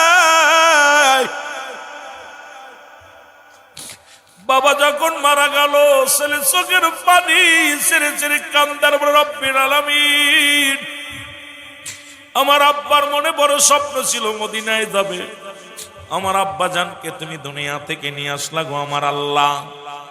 ছেলে বড় হলো, ব্যবসা বাণিজ্য করিয়া টাকা রোজগার করলো, এবার আস্তে আস্তে করে মদিনায় চলে গেল। মদিনায় যা রাসূলুল্লাহ রওজা মুবারক তওয়াফ করে ঘুরলি দেয়, হাজিরা লাব্বাইক ইয়া রাসূলুল্লাহ, লাব্বাইক ইয়া হাবিবাল্লাহ, লাব্বাইক ইয়া রাসূলুল্লাহ, আল্লাহুম্মা জিন্নি মিনান নার। এর মুসলমান শোনো, রাসূলুল্লাহ রওজা জিয়ারত করে তওয়াফ করতেছে রে মুসলমান, কিন্তু ওই যুবকটা চোখের পানি ছেড়ে কান্দে, আব্বু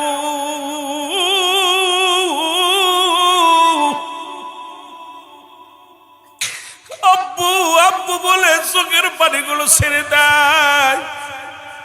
এই দৃশ্য দেখতে পাইলেন একজন আল্লাহর মাহবুব বান্দা, যাদের কথা আল্লাহ বলে কুরআনুল কারীমের মধ্যে সূরা ইউনূসের মধ্যে 11 নম্বর পারা 62 নম্বর আয়াত। আল্লাহ বলে, আলা সাবধান, ইন্না নিশ্চয়, আলা ইন্নাউল্লাহি আল্লাহর তরফ থেকে যারা আল্লাহর মাহবুব বান্দা হয়, লা নাই খাফুন শব্দের অর্থ ভয়, ওয়ালা যদি অবস্থান করে ঘুমদের উপরে জানুন তাদের কোনো চিন্তা নাই। এমন একজন আল্লাহর বন্ধু, আল্লাহর প্রিয় মুসলমান শোনো, আল্লাহর মাহবুব বান্দা শিবলি রহমাতুল্লাহ তাকায় দেখে বালকটা নবীর রওজা শুধু তওয়াফ করে আর চোখের পানি ছেড়ে ছেড়ে কান্দে, আল্লাহ আজকে যদি আমার আব্বা জান বেঁচে থাকতো, আজকে যদি আমার আব্বা জান দুনিয়ার মধ্যে জিন্দা থাকতো, রাসূলুল্লাহর রওজা জিয়ারত করতো। আজকে আমার আব্বা দুনিয়ার মধ্যে নাই। আব্বার রঙের কত মানুষ দেখতে পায়, আব্বার রঙের সাথে আব্বার নামের সাথে কত নাম দেখতে পায়। এই দুনিয়ার মধ্যে আমার আব্বা জান নাই। আজকে যারা বাবারে হারাইলা, মারে হারাইলা রে, এদের মতো পুরা কবল মানুষ আর দুনিয়ার মধ্যে নাই। আমার নবীজি বলেন, সাহাবীরা রে, তোমরা কি কবুলতের সব পাইতে চাও? মুসলমান পিতা মাতারে সালাম দা, আসসালামু আলাইকুম মা, আসসালামু আলাইকুম বাবা। তোমার আমল নামায় একটা কবুলতের সব হয়ে যাইবে। মা বাবার মুখের দিকে মায়ের নজরে তাকাইবি, একটা করে সব কবুলতের সব পাইবি। শুধু মান মুখের দিকে মায়ের নজরে তাকাইবি, বাবার মুখের দিকে মায়ের নজরে তাকাইবি, সঙ্গে সঙ্গে একটা করে সব তোরা আমল নামায় লেখা হয়ে যাইব। এরে মুসলমান, আমার নবীজি বললেন। এবার সাহাবীরা বলে, হুজুর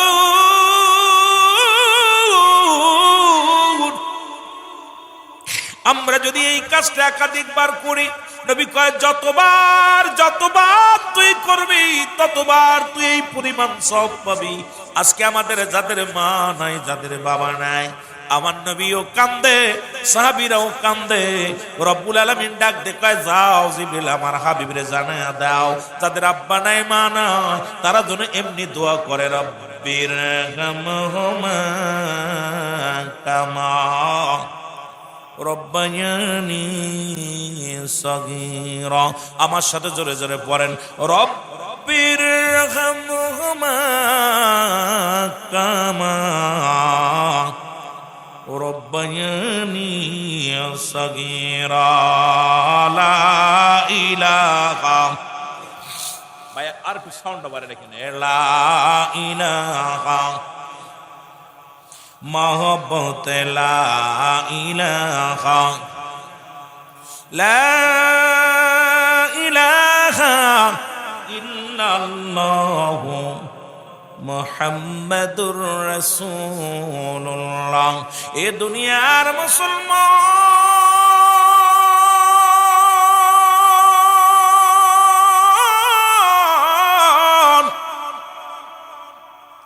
আল্লাহর ওলি শিবির রহমাতুল্লাহ ডাকতে বলে, বালক ও বালক, তুমি কেন কান্দো?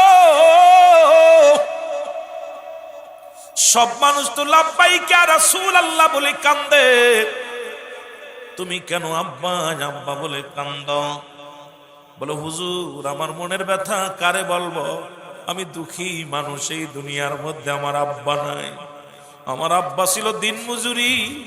কতজনের আব্বা জান আছে একটু ভালো খাইতে পারে নাই, ভালো মাছ দেখলে আফসোস করছে কিনতে পারে নাই, গোশ কিনতে পারে নাই, মিষ্টি কিনতে পারে নাই। আজকে ওই সন্তানগুলো বড় হইয়া কত মাছ কেনে, কত মিষ্টি কেনে, কত গোস্ত কেনে রে মুসলমান। আজকে যদি তাদের আব্বা জান বেঁচে থাকতো কত খুশি হতো গো। আজকে কত বাপ মা দুনিয়ার মধ্যে ভাত পায় নাই, কত কষ্ট করে রোজা রাখছে, কত কষ্ট করে শীতের দিন কাটাইছে, একটা ভালো কাপড় গায়ে দিতে পারে নাই। আজকে যখন দামি কাপড়গুলো গায়ের মধ্যে লাগায় রে, আব্বা মার কথা মনে পড়ে যায়। বাবা মা এত দামি কম্বল পায় নাই, বাবা মা এত কাপড় পায় নাই। আব্বা মা শীতের মধ্যে কত না আগুন তাপায়া দিন কাটাইছে, সিরা কাপড় গায়ে দিয়ে কনকনে শীতের মধ্যে দিন কাটাইছে। আজকে দামি দামি কাপড় জমিনের মধ্যে পইরা থাকে রে, গায়ে দেওয়ার মানুষ নাই, আব্বা নাই, মা নাই। এমন দরদি যারা হারায়া ফেলেছি, আল্লাহ আমাদের আব্বা মার কবরখানা তুমি জান্নাতের বাগান বানায়া দিও। আল্লাহর ওলি শিবির রহমাতুল্লাহ দোয়া করেন। যুবক ডাকতে বলে, হুজুর কি বলবো, আমার মনের দুঃখ। এই দুনিয়ার মধ্যে আমার আব্বা জান নাই। আমার আব্বার নামের কত মানুষ দেখতে পায়, আমার আব্বার চেহারার মতো কত মানুষের চেহারা দেখতে পায়, কিন্তু আজকে আমার আব্বা নাই। আমার মন বুধু কান্দে। আমার আব্বা যদি বেঁচে থাকতো রাসূলুল্লাহর রওজা মুবারক জিয়ারত করত, আল্লাহর ওলি শিবলি রহমাতুল্লাহ ডাকতে বলে, বালক রে, চিরদিন কোনোদিন কারোর আব্বা বেঁচে থাকে না, যার কদমের মধ্যে তুমি কান্দো সেই নবীও ছিল এতিম। এই নবীর মা দুনিয়া থেকে বাবা বিদায় হয়ে গেছে গর্ভে থাকতে, মা বিদায় হয়ে গেছে 6 বছর বয়সের। মুসলমান শুনে নাও, এরে আল্লাহর ওলি কিসমত মাথায় হাত বুলিয়ে দিয়ে ডাকতে বলে, বালক আর কান্দিস না। সান্ত্বনা দিতে লাগলো। এবার ও যুবক বন্ধুরা শোনো গো, এবার আল্লাহর মাহবুব বান্দা দোয়া করে, 2 রাকাত নামাজ পড়ে দোয়া করে, রব্বুল আলামিন জীবনে আমার জন্য কিছু চাই নাই, এমন একজন বাবা পাগল, এমন একজন মা পাগল সন্তান নবীর রওজায় কান্দে। আল্লাহ গো, মদিনাওয়ালার রওজার সঙ্গে এই বালকের বাবার যোগাযোগ করায়া দাও। এর আশায় আছে সম্বল নাই, আশায় আছে করি কি উপায়। আমার মনে বড় আশা ছিল যাব মদিনায়, আমার মনে বড়, আরো জোরে বলেন, আমার মনে বড় আশা ছিল যাব। এর সালাম আমি করব গিয়া, সালাম আমি করব গিয়া নবীজির রওজায়। আমার মনে বড় আশা ছিল যাব মদিনায়, আমার মনে বড়।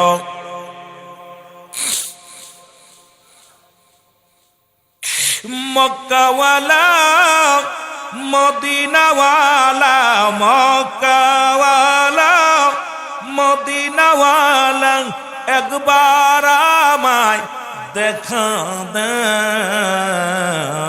আমার মনে বড় আশা ছিল যাব মদিনায়, বলো মনে বড়।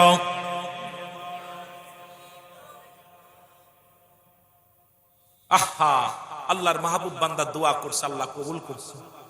বালক চিৎকার মেরে কয়, হুজুর আমার মনে আর কোনো কষ্ট নাই। আজকে আমার বালকেরা, তোরা যারা আজকে নামাজ কোরআন পড়তেছস, আব্বা মার জন্য বড় নিয়ামত। যারা এলেম শিক্ষা করছে, আব্বা মার জন্য বড় নিয়ামত। হালালখোর বান্দা, আব্বা মার জন্য নিয়ামত। নামাজি ব্যক্তি, আব্বা মার জন্য নিয়ামত। ও মুসলমান, সচ্চরিত্র মানুষ, আব্বা মার জন্য নিয়ামত। আমার বাজানেরা, বালক বলে, হুজুর আমার মনে আর কোনো কষ্ট নাই, এই মাত্র দেখলাম মদিনাওয়ালার সঙ্গে আমার আব্বার যোগাযোগ হয়ে গেছে। জোরে বলেন সুবহানাল্লাহ। আর একটু জোরে বলেন না। মা বাবা মারা গেলে 6টা হক, কয়টা হক? জোরে বলেন কয়টা? 6টা। নাম্বার 1 তাদের জন্য মাগফিরাত কামনা করা। নাম্বার 2 তাদের জন্য সওয়াব রেসানি করা। দেখা যায় আমাদের যুগে ছেলেরা বাপ মা মারা গেলে কবরটাও চেনে না। 2 বছর পরে ইমাম রে জিজ্ঞাসা, হুজুর আমার আব্বার কবর কোনটা? ইমাম সাহেব কয়, ইমাম সাহেব হুজুর কিতা কবা? কয়, বাবা আমার আব্বার মার কবর কোনটা? আহা, কত বড় ফুরা কোবাইল্লা। এই সন্তান রেখে যাওয়ার চাইতে ওদেরকে ত্যায্য করে দেন। ওই জমা জমি যা আছে সব আল্লাহর রাস্তায় দান করে দেন, ওগুলোর দরকার নেই, ওগুলো আপনার জাহান্নাম ডেকে আনবে। 2 নাম্বার হলো তাদের জন্য সওয়াব রেসানি করা। 3 নাম্বার হলো তাদের দুনিয়ার মধ্যে দিনাদায়ক থাকলে পরিশোধ করা। 4 নাম্বার হলো মুসলমান তার আত্মীয় স্বজনের সঙ্গে ভালো ব্যবহার করা, সহযোগিতা করা, সাহায্য সহযোগিতা করা। 5 নাম্বার হলো মুসলমান শরীয়ত মোতাবেক ওসিয়াত যেটা করেছে ওসিয়াত গুলো পুরা করা। ওসিয়াত গুলো করে গেছে যেগুলো শরীয়ত মোতাবেক। এখন যদি অনেক বাপ মরার সময় যদি কয় আমার জন্য একটা বড় মঠ বানায় থুস, করা যাবে না। যদি আমার জন্য কিছু খিঞ্জির জব করিস, আমার জন্য গান দিস, এইগুলো মানা যাবে না। শরীয়ত মোতাবেক যে ওসিয়াত গুলো করে গেছে এগুলো পালন করতে হবে। জোরে বলেন না মারহাবা। আমার বাবারা 6 নাম্বার হলো প্রতিটা সন্তান হক, এগুলো 6টা হক আদায় না করলে তুমি বাপমার সঙ্গে পরিচয় ঘটবে না, বাপমা তোমার চিনবে না। নাম্বার 6 হলো পিতামাতার কবরটা সময় করে বেশি বেশি করে জিয়ারত করা। সুবহানাল্লাহ বলেন না, আরো জোরে বলেন। প্রতি সপ্তাহে আব্বা মার জিয়ারত করেন কিনা? হাত উঠেন দেখি, মারহাবা। এই করে মানে এই 3 জন বাপ প্রতি সপ্তাহে জিয়ারত করেন। আপনাদের বাপ মা নাই? এগুলোর আব্বা মা একটারও নাই। আপনি মারা গেলে আপনার ছেলে এরকম করবে, আপনার কেমন লাগবে জানেন? একটা নেকির জন্য যখন দৌড়াইবে, মৃত্যুর পরে তিনটা জিনিস কাজে লাগবে। নাম্বার ওয়ান, নেক আমল। এখন আমাদের বাপ মা তো সংসারের জীবনে কাজ, আমাদেরকে পেটে খিলানোর জন্য, আমাদের খাওয়ানোর জন্য কত না কষ্ট করে, ব্যান চালায়, রিক্সা চালায়, সময় মতো মানুষের বাড়ি কাজ করে, সময় মতো জিপা করতে পারে নাই। এখন আমাদেরকে মানুষ করার জন্য আব্বা মা কষ্ট করছে। বাবারে বুকে হাত দিতে বলতে পারেন, আমার আব্বা বড় জমিদার ছিল। সবার জমিদারের ফুলারা ওয়াজ শোনে না, যদি কোন ঠিক কিনা? এই জমিদারের ফুলারা ওয়াজ শোনে, ওরা এসির মধ্যে বয়া বয়া 2-4 লাখ টাকা দান করে, চিন্তা করে জান্নাত কিনে নিছে। কিন্তু মধ্যবিত্ত মানুষ, গরিব মানুষের ফুলারাই বেশি ওয়াজ শোনে, ঠিক কিনা বাবা? এই কথা বলেন না কেন, ঠিক কিনা?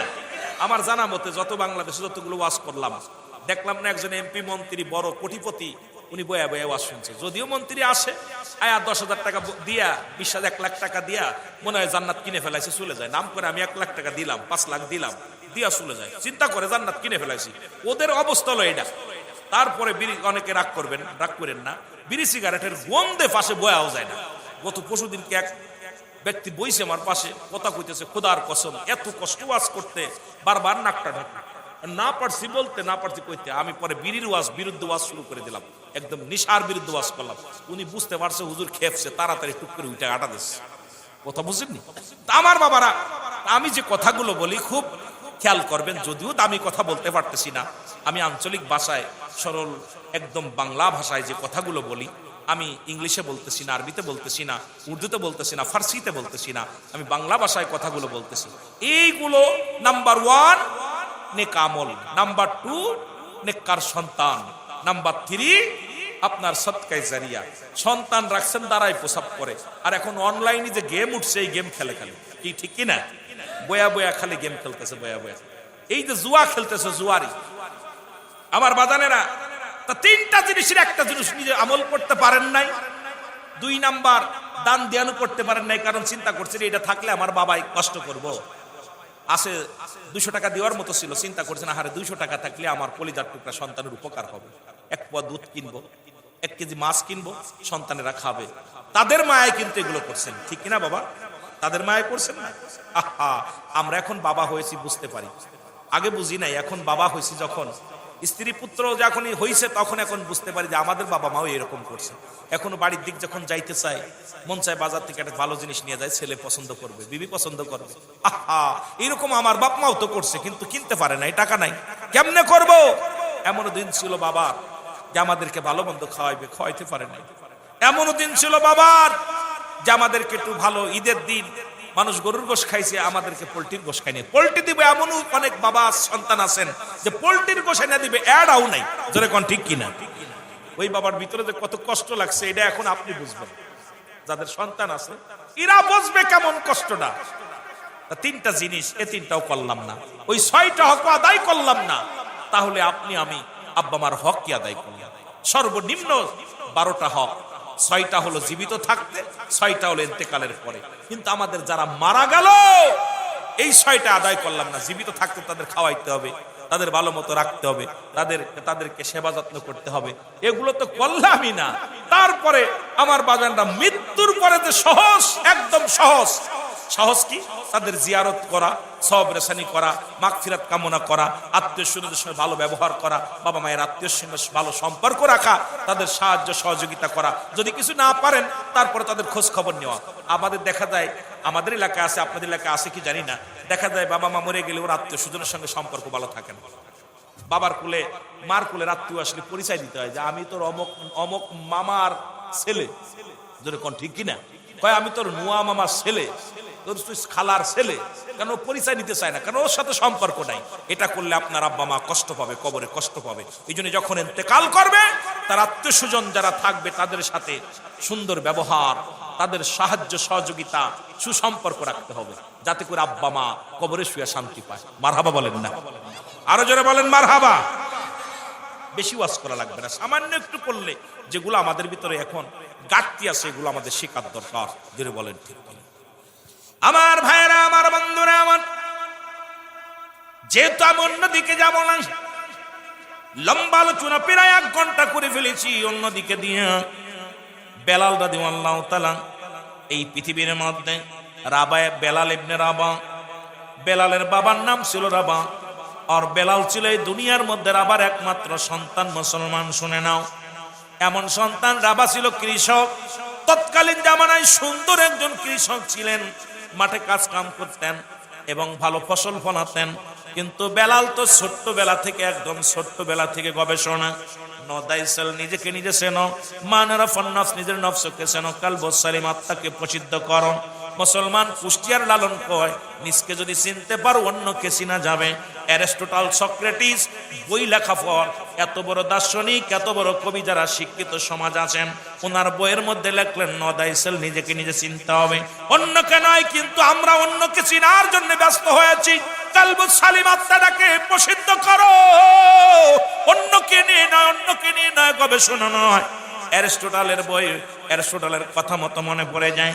বেলাল চিন্তা করে, আল্লাহ এই জমিনটা কে বানাইলো রে, এই আসমান কে বানাইলো, এই জমিনের বাতাস দেয় কে, পানি দেয় কে, এই মানুষগুলো রে খাওয়ায় কে, আসমান জমিনের ভিতরে যা কিছু আছে এগুলো কে বানাইলো, এত সুন্দর সৃজন বানাইলো, এর রহস্য কি?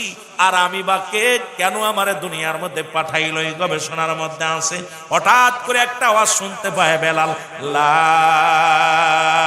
ইলাহা ইল্লাল্লাহ। একটু মহব্বতে বলেন, লা ইলাহা মুহাম্মাদুর রাসূল, আশহাদু আল্লা ইলাহা, পড়েন না, আশহাদু আল্লা ইলাহা ইল্লাল্লাহু ওয়াহদাহু লা শারীকা লাহু, আশহাদু আন্না মুহাম্মাদান আবদুহু ওয়া রাসূলুহু। আমরা লম্বা চওড়া আলোচনা না, একদম সাধারণ পাবলিকের জন্য, বোঝানোর জন্য। খুব খেয়াল করবেন বাবা আমার, বন্ধুগণ আমার। কে যেন ডাক দিয়ে বলে, বেলাল লা ইলাহা, নাই কোন ইলাহ, ইল্লাল্লাহু, এক আল্লাহ ছাড়া, মুহাম্মাদুর রাসূলুল্লাহ সাল্লাল্লাহু আলাইহি ওয়াসাল্লাম। এটা আমার নবীর কালেমা শুধু নয়, আদম থেকে শুরু করে, আদম বলেছিল লা ইলাহা ইল্লাল্লাহ, আদম শফিউল্লাহ লা ইলাহা ইল্লাল্লাহ, ইব্রাহিম খলিলুল্লাহ লা ইলাহা ইল্লাল্লাহ, ঈসা রূহুল্লাহ লা ইলাহা ইল্লাল্লাহ, মূসা কালিমুল্লাহ লা ইলাহা ইল্লাল্লাহ, মুহাম্মাদুর রাসূলুল্লাহ। পৃথিবীর মধ্যে যত নবীগণ আছে সবারই কালেমা ছিল লা ইলাহা, নাই কোন ইলাহ, ইল্লাল্লাহু, এক আল্লাহ ছাড়া। কারণ এই দুনিয়ার মধ্যে আল্লাহ হায়াতের মালিক, আল্লাহ রিজিকের মালিক, আল্লাহ ধন ভান্ডারের মালিক, আল্লাহ সব কিছুর মালিক। আপনার আমার হায়াত মৌতের মালিক কে? আর একটু জোরে বলেন কে? এ মুসলমান, গভীর মনোযোগ। সব নবীরাই বলছে আল্লাহ এক, আল্লাহ ছাড়া কোনো মাবুদ নাই। আর আল্লাহ নিজেই তো ঘোষণা করেন, সূরা ইখলাস আমার সাথে পড়েন, বিসমিল্লাহির রাহমানির রাহিম, কুল হুয়াল্লাহু আহাদ, আল্লাহুস সামাদ, লাম ইয়ালিদ ওয়া লাম ইউলাদ ওয়া লাম ইয়াকুল লাহু কুফুয়ান আহাদ। জোরে জোরে চিল্লা বলা যাবে না, আল্লাহু আকবার। আল্লাহ ডাক দিয়ে বলে, হাবিব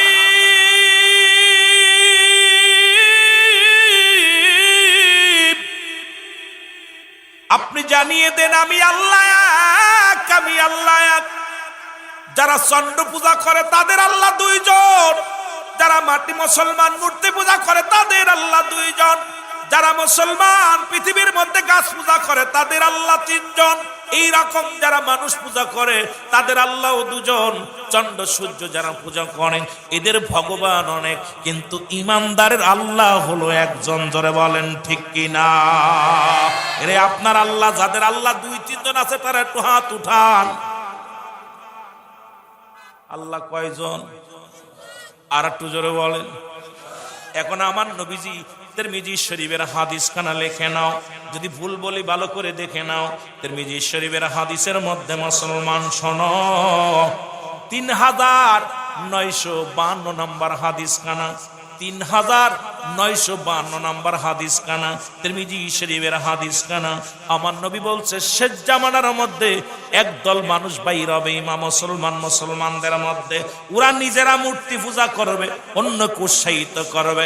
কারণ একমাত্র ইমানদার সিজদা করে আমার আল্লাহরে, কোনোদিন দরগায় যে সিজদা দিবে না, কোনোদিন মন্দিরে যে সিজদা দিবে না, কোনোদিন কোন পীরের পায়ে সিজদা মারবে না, পৃথিবীর মধ্যে কোনোদিন মাজারে সিজদা মারবে না। কারণ একমাত্র রব্বুল আলামিনকে সিজদা করবে। এই দুনিয়ার মানুষগুলো নিজেরাই নিজে সিজদা বানায় নিছে গো। আজকে জামানার মধ্যে দেখি রে, আজকে মুসলমান হইয়া আমরা কত পূজা শুরু করলাম। কেউ করি দরগা পূজা, কেউ করি মূর্তি পূজা, কেউ করি মাজার পূজা, খালি পূজার পূজা আর পূজা। জোরে বলেন ঠিক কিনা? আর একটু জোরে জোরে চিল্লায় বলা যাবে না ঠিক কিনা? এ বন্ধু, আল্লাহ বলে বান্দারে ও হাবিব আপনি জানিয়ে দেন আমি আল্লাহ কাউকে জন্ম দিই নাই, কারো থেকে জন্ম নিই নাই। আমি আল্লাহ এক। আল্লাহ কয়জন? এখন আল্লাহর কি কোনো ছেলে মেয়ে আছে? আপনার বাপের তো ভাই আছে, তারে চাচা কন। আল্লাহর ভাই থাকলে তারে নাই কইতেন, কিন্তু আল্লাহর তো ভাই নাই। আসেনি? এই কথা বলেন আছে? আল্লাহর চাচা আছে, আল্লাহর বাপ আছে, আল্লাহর গোষ্ঠীর কেউ আছে? তাহলে এখন যারা মূর্তি পূজা করে চিন্তা করে আল্লাহর একটা অংশ, যারা মন্দির পূজা করে তারা চিন্তা করে আল্লাহর একটা অংশ, যারা মুসলমান প্রতিমা পূজা করে তারা চিন্তা করে আল্লাহর একটা অংশ, যারা মাজার পূজা করে তাদের মুসলমান শুনে নাও, তারা চিন্তা করে আল্লাহর একটা অংশ। কারণ এই দুনিয়ার মধ্যে আল্লাহর কোনো শরীক নাই, আল্লাহ কাউকে জন্ম দেয় নাই, কারো থেকে জন্ম নেই নাই। আল্লাহ কয় বন্ধু শোনো, আসমান জমিনের মধ্যে যা কিছু আছে সব কিছু আমার মুখাফেকি, আমি কারোর মুখাফেকি নাই। জোরে জোরে চিল্লায় বলা যাবে না ঠিক কিনা? তাহলে আজকে যারা দ্বিতীয় ভগবান বানায়া অল পৃথিবীর মধ্যে যা শুরু হয়েছে, আমরা মুসলমান ঈমান আকীদা নষ্টের জন্য আমরা স্বার্থবাদী কিছু মৌলবীদের কারণে, মৌলবী আলেমদের কারণে, কিছু সাধারণ পিপাসিত এই মুসলমান বর্তমান ঈমান হারা কিছু মুনাফিক দলের জন্য, মুনাফিক মানুষের জন্য গোটা মুসলমান কলুষিত হচ্ছে। জোরে বলেন ঠিক কিনা? আওয়াজ জোর নাই, ঘটনাটা কি? কথা কন না। এই ভাই, আপনার বাড়িতে যে ঈদের জামাত হয় কয়টা হিন্দু আসে? মসজিদের জুম্মার নামাজে মনে হয় প্রথম কাতারে হিন্দুরা বসে। কথা কন না কেন? আমার মাগুরাতে 70% হিন্দু। কত পার্সেন্ট? কত পার্সেন্ট? খোদার কসম 70% হিন্দু হলো মাগুরায়। এই 70%-এর ভিতরে আজ পর্যন্ত কোন হিন্দুকে আমি কোনোদিন মসজিদে দেখিনি, আজ পর্যন্ত ঈদগার ময়দানে দেখি নাই। কিন্তু এই মাত্র 30% না 20% মুসলমান ওদের মূর্তি পূজা, ওদের দুর্গা পূজা, ওদের শরতীয়া পূজার সামনে যে বসে। ঠিক কিনা? আমার বাড়ি একদম দুই পাশে হিন্দু। আমার মাদ্রাসা মা আমেনা সিদ্দিকিয়া মডেল মাদ্রাসা, যদি কেউ যান দুই পাশে হিন্দু, সামনে হিন্দু। খোদার কসম আমার ছেলেদেরা, এই যে আমার আমি ছেলেদেরকে এই খবরদার, রুটি বানায় দিছে হুজুর, ওই বাড়িতে রুটি বানায় দিছে, খাওয়া যাবে নি? আমি কি করে তোদের খাবার অভাব? কই না, রুটি বানাচ্ছিল, তা দেখলাম দিছে। আমি কই ওরা কি তোদের খাবার খাইছে? না। তোদের খাবার যদি না খায় তোরা হনে গেলে কেন? আমার আশ্চর্য হয়ে যায়। আরে ভাই, 1 মণ দুধের ভিতরে 1 ফোঁটা সোনা গেলে কি এই কথা কয় না রে? আপনার এদের তো গাভী আছে, প্রত্যেকেরই গাভী আছে, এক অরিজিনাল দুধ পাওয়া যায়। সিরাজগঞ্জের এই যে জামালপুরের মানুষগুলো গরু ছাগল পোষে, গৃহপালিত পশু বেশি, এই জন্য কথাগুলো বলি বাবা। 1 মণ দুধের ভিতরে একটু সোনা ফলি কি হবে? কন্দি না ভালো থাকবো? ভালো থাকবো। আপনার ইমানের ভিতরে যখনই একটু সোয়া লাগবে, ইমান কি থাকবে না গেছে? জোরে বলেন, থাকবে না গেছে? চলে যাব। আমি আশ্চর্য হয়ে গেছি যে আমার মুসলমান, খোদার কসম, এই যে কাতিনী পূজা বা এশিয়া মহাদেশের সবচেয়ে বড় পূজা হয় আমাদের মাগুরা জেলা। মাগুরা জেলা তা আপনারা খোঁজ নিয়ে দেখবেন। আল্লাহর কসম করে বলতেছি, কসম দেয়া ঠিক না, তবুও কসম করে বলতেছি, এই আপনারা যাবেন কাতি পূজায়, দেখবেন আপনার 10 জন হিন্দু থাকলে 90 জনই আমাদের মুসলমান। এ বছরে দেখলাম এক হিন্দু মহিলার কাছে কি দিছে, আপনার ওই ইন্টারভিউ নিচ্ছে সাংবাদিকরা, আপা কেমন হলো পূজা? কই ভাই ভালো হয়নি। কেন? কই ভাই আমরা একটু সাজুগুজু করে আসবো, এবছর মৌলবীরা এসে মন্দিরে আগে বসে গেছে, আমাদের এবার সুযোগ পাইনি। কথা বুঝছেন? এটা কষ্টের কথা না? আরে ভাই ওদের কানেন, হ্যাঁ কোরআন মানবেন, হ্যাঁ কোরআন সূরা তাওবার মধ্যে 6 নম্বর আয়াত। এ মুসলমান শোনো, আল্লাহ বলে হাবিবে আলমরা দেখ কোরআন খোল, আমিও প্রমাণ করে দিব, ভয় নাই। আপনারা বলবেন আছে, হ্যাঁ আছে। নবীজির কদমে, আমার নবীজিকে আল্লাহ বলতেছেন হাবিব আপনার কদমের মধ্যে যদি কোনো অমুসলিম যায়, সর্বপ্রথম তাদের সাহায্য দেন, সর্বপ্রথম তাদের বসতে দেন। যদি আপনার কাছে নিরাপত্তা চাই নিরাপত্তা দেন, নিরাপদ স্থানে পৌঁছায় দিলে আপনি পৌঁছায় দেন। যদি আপনার কাছে সাহায্য চাই সাহায্য দেন।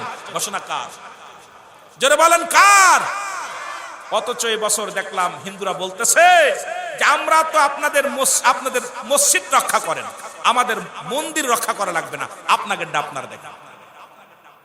হয়তো অনেকে রাগ করতেছেন আমার কথায়, আমি আপনাদের কাউকে ব্যক্তিগত আক্রোশ নিয়ে কথা বলতেছি না, কষ্টের কথাগুলো বলতেছি। এবার বুখারীর হাদিস ভালো করে খেয়াল করবেন, যুবকেরা ছেলেরা মুখস্থ করবে। রাসূলুল্লাহর কদমের মধ্যে কয়েকজন বিধহীন প্রবেশ করলেন।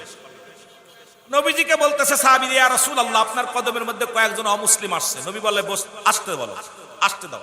বলছে হুজুর ওরা অমুসলিম, নবীর মসজিদে বসে আছেন, নবীজি মসজিদে বসে আছেন, বলে হুজুর ওরা অমুসলিম। নবী বলে আসতে দাও, আসো। আসছে, ইয়া রাসূলুল্লাহ কোথায় বসে দিব? নবীজি বলছে উত্তম জায়গা। কোথায়? এই জোরে বলো কোথায়? উত্তম জায়গা। সাহাবীরা বলে হুজুর আপনার পাশের কামরায়? নবী বললেন না। নবীজি বললেন না, উত্তম জায়গা। বলে হুজুর আপনার পার্সোনাল কামরায়? নবীজি বললেন না, উত্তম জায়গা।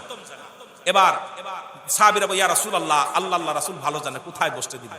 নবীজি বললেন তোমরা যেহেতু আমার মেহমান আমার কাছে আসছে, আমার পাশেই বসতে দাও।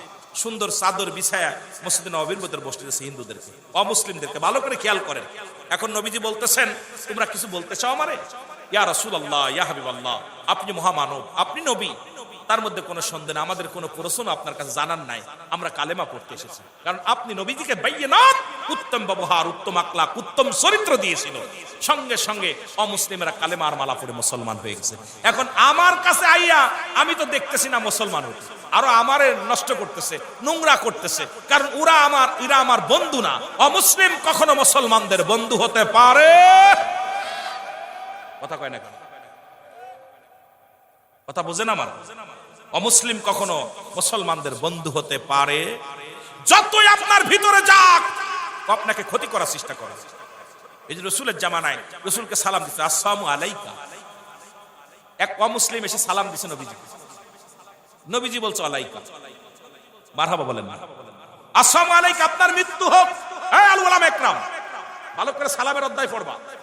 নবীজিকে সালাম দিছে। এখন সালাম তো আমরা দেই, উরে আল্লাহ ও মুসলিম ও কালেমা পড়ছে, ও তো আমার চাইতে বুজুর্গ করে, আর ও তো ঈমানই নাই, ও কিসের কালেমা?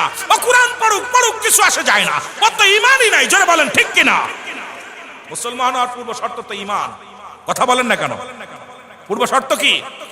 ঈমান। ও তো ঈমানই নাই, ও কি কুরআন পড়বো আর কি হাদিস পড়বো? মিষ্টি মিষ্টি কথা কইলে আরবি পড়লেই কি মক্কা মদিনার কুত্তাও আরবি বলতে পারে। এখন ও আরবি মুখস্থ করছে, 2-3টা আয়াত মুখস্থ করছে, এটা আয়া ফটফট করে কয় করে। আর মুসলমানকে চাইতে ও জ্ঞানী বেশি, কুরআন পড়ছে হাদিস পড়ছে। আরে পুরা কবেল তো ঈমান নাই ওর, আর কিসের কুরআন আর কিসের হাদিস? ও তো ল্যাংটা। মানে অজুতে একজন অজু করতেছে, কথা বুঝেন, অজু করতেছে ধুচ্ছে, আরেকজন হাফ প্যান্ট পরা, ওর লাথি মেরে দেখায় অজু কর ঠিক মতো, তোর টাকনো ভিজে গেল, তখন তোর তো হাঁটু বেড়ে রয়েছে। তার ফরজ তরফ করা কবিরা গুনাহ, তুই তো ফরজ তরফ করে ফেলেছিস, আর ওর তো সামান্য। কথা বুঝেননি? তোর কিসের ঈমান? ঈমান আমার বাজানেরা, এই জন্য আপনার কাছে কয়জন মুসলমান হয়েছে? পারেন না। তাহলে বোঝা গেল আপনার ঈমানের ঘাটতি আছে, আপনার আকল। নবীজি বলছে তোমরা যখন অমুসলিম তোমরা যখন রাস্তাতে প্রবেশ করবা এমন ভাবে চলবা তোমাকে রাস্তার সাইড দিতে বাধ্য হবে। তুমি বুকটা ফুলায়া মাঝ রাস্তাতে চলবা, ও বাধ্য হয়ে রাস্তা থেকে নামবে, আর তুমি আইয়া গাড়িতে নামায় মুসাফা করো, বয়া বয়া বয়া বয়া মুসাফা করো, আর কো মুসলমান। এসব পাইলা কোথায়? ভণ্ডামি করা যাবে না। ইসলাম তাকে নিয়ে খেলার পুতুল নয়। এই জন্য আল্লাহ কামিনান নাস, মানুষের মধ্যে আলেমরা আল্লাহ কি কয় শোন, আল্লাহ কয় আমিনান নাস, নাস শব্দের অর্থ হলো মানুষ। আমিনান নাস মায়াকুলু, তারা বলবে আমান্না, তার ঈমান আনছে, বিল্লাহি, আল্লাহর প্রতি, ওয়াবিল ইয়াউমিল আখির, আখিরাতের প্রতি বিশ্বাস স্থাপন করছে। ওমা হুম বিমুমিনিন, একদল মুনাফিক তৎকালীন জামানায় ছিল, তারা মুমিন মুত্তাকিন বলে দাবি করেছে। আমার নবীজি বলে, আল্লাহ বলে হাবিব ওদের জন্য রেখে দিলাম উইদ্দাত লিল কাফিরিন, ওই কাফের বেঈমান মুনাফিকদের জন্য আমি আল্লাহ প্রস্তুতি করে রাখলাম সাতটা জাহান্নাম। কিরা কিরা যাবেন? কিরা কিরা যাবেন? কষ্ট পাচ্ছেন? আমার বন্ধুগণ, আমার ঈমান আকীদার কথা বললে অনেকে কষ্ট পাবে, বুকের ভিতরে আঘাত লাগবে। অনেকে বলবে সিদ্দিকী সাহেবরে কে দাওয়াত দেন, আমারও তো মরা লাগবে কবরে, কিন্তু আমারে ছাড়বে না। ও বজন রে, কবরে সওয়াল জবাব আমার দিতে হবে। রুহুল আমিনের পরিচয় বাঁচা যাবে না, মুফতি সাহেবের পরিচয় বাঁচা যাবে না। আমার যদি ঈমান আমল ঠিক না থাকে রে, ওই কবর আমারে ছাড়বে না। ওই মুনকার নেকির ফেরেশতার সওয়ালের জবাব দেওয়া লাগবে। রব্বুল আলামিন ঈমানের পর থেকে আমল করার তৌফিক দান করে দিও আল্লাহ। ঈমানটা যেন নষ্ট হয় না রে আল্লাহ।